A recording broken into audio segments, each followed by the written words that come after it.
सिर्फ दिखावा है। हमारे लोकल जो लीडर थे सब मिलने गए थे, परिवार के जो कांग्रेस के नेता हैं वहाँ के अध्यक्ष और सब गए थे।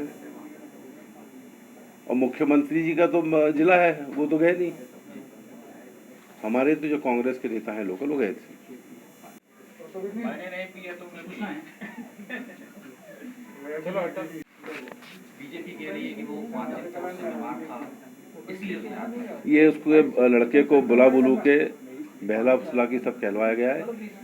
वो उसकी जो फसल नष्ट हुई थी और मुआवजा नहीं मिला। अब ये स्थिति है सीहोर, जो मुख्यमंत्री शिवराज जी का जिला है, वहाँ अगर ये हालत है तो बाकी क्या होगी।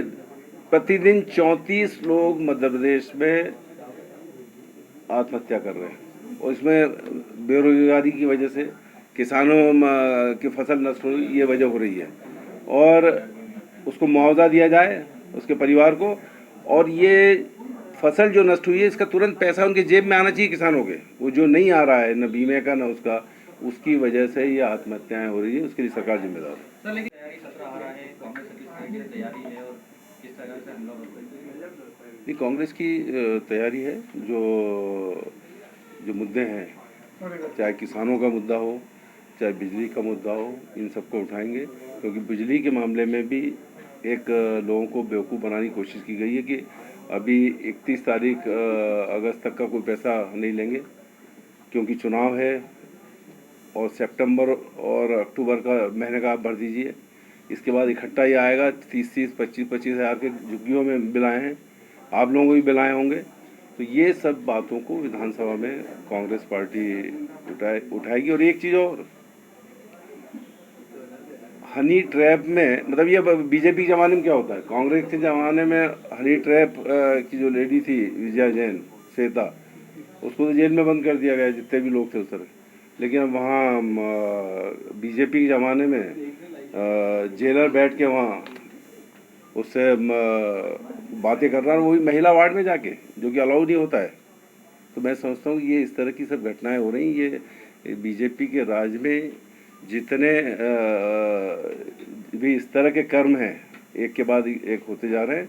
और निश्चित तौर पर जनता इन 27 चुनाव में सबक सिखाएगी। जमाने का खरीदा हुआ है तो भैया, उस समय भी तो प्रद्युम्न सिंह तोमर थे इसके मंत्री, जो चले गए।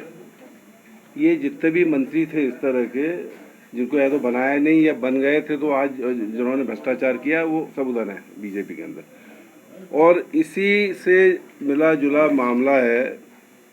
प्रदीप खन्ना जो माइनिंग ऑफिसर के खिलाफ कार्रवाई हुई है, उसको सस्पेंड किया है। तो जो पहले मंत्री जी थे माइनिंग, अब वहाँ पे दल बदल के वहाँ चेयरमैन हो गए आदरणीय प्रदीप जायसवाल जी।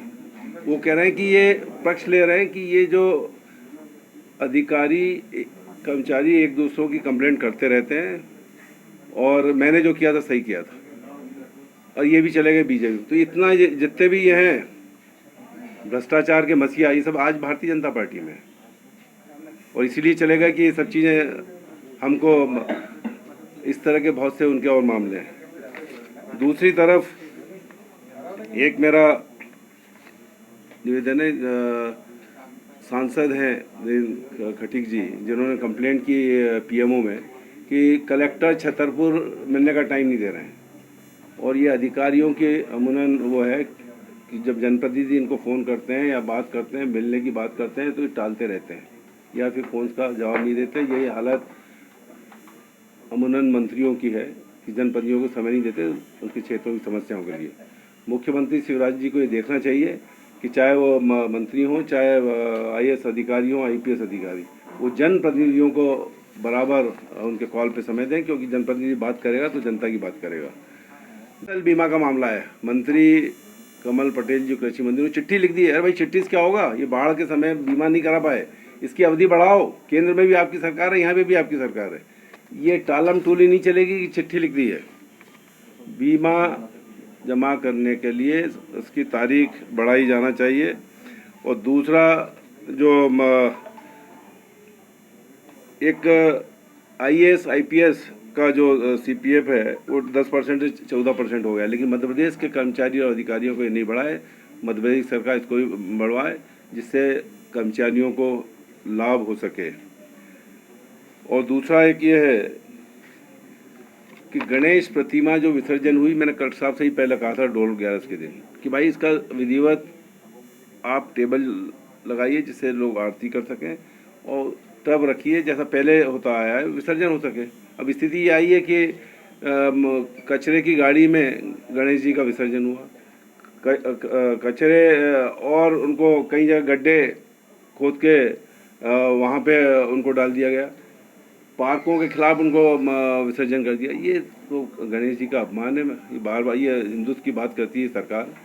गणेश जी के पंडाल के लिए पहले परमिशन नहीं दी, बड़े बड़े पंडाल ग्वालियर में बना लिए, तो ये अपमान है गणेश जी का। जो लोग भी इसके लिए जिम्मेदार हैं उनके खिलाफ कार्रवाई होनी चाहिए, उनको सस्पेंड किया जाना चाहिए।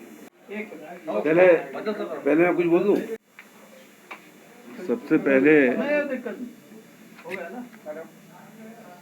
कोरोना के सक्रिय संक्रमित केसेस मध्य प्रदेश में और देश में बढ़ते जा रहे हैं और कल ही 1424 नए केसेस मध्य प्रदेश में आए हैं। भोपाल में 209, इंदौर में 259, ग्वालियर में भी 250 के आसपास। और लगातार कोरोना की महामारी मध्य प्रदेश में फैल रही है और सरकार धीरे धीरे ये सब जनता पे छोड़ रही है कि भाई खुद अपना देखो, टेस्ट कराओ और अपना इलाज कराओ, होम क्वारंटाइन हुई है। तो मैं समझता हूँ ये गलत है। जब से शिवराज जी की बीजेपी की सरकार मध्य प्रदेश में आई 26 मार्च से ही कोरोना फैला है और पूरी जिम्मेदारी है कि इसका पूरा ट्रीटमेंट, पूरे टेस्ट ये सरकार कराए।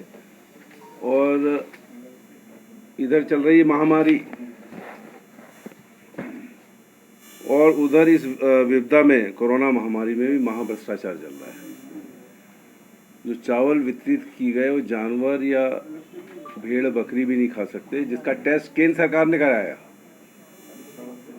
और 52 टेस्ट फेल हो गए उसमें, इतना खराब चावल था। ये इसका वितरण हुआ, वो लोग जो पैदल चल के जगह जगह से, बॉम्बे से, दिल्ली से, गुजरात से लोग आए मजदूर, उन सबको ये दिया गया। और ख़ास तौर से आदिवासी डिस्ट्रिक्ट मंडला और बालाघाट, मतलब ये आदिवासियों की किस तरह कदर करती है सरकार। इसमें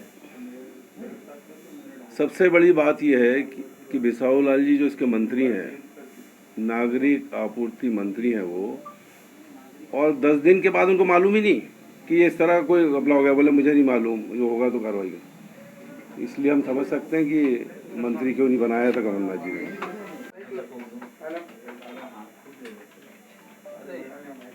एक घंटे से खड़े हुए बंसल भैया, तुमसे कह रहे लगा दो तो। राजेश नहीं आया? राजेश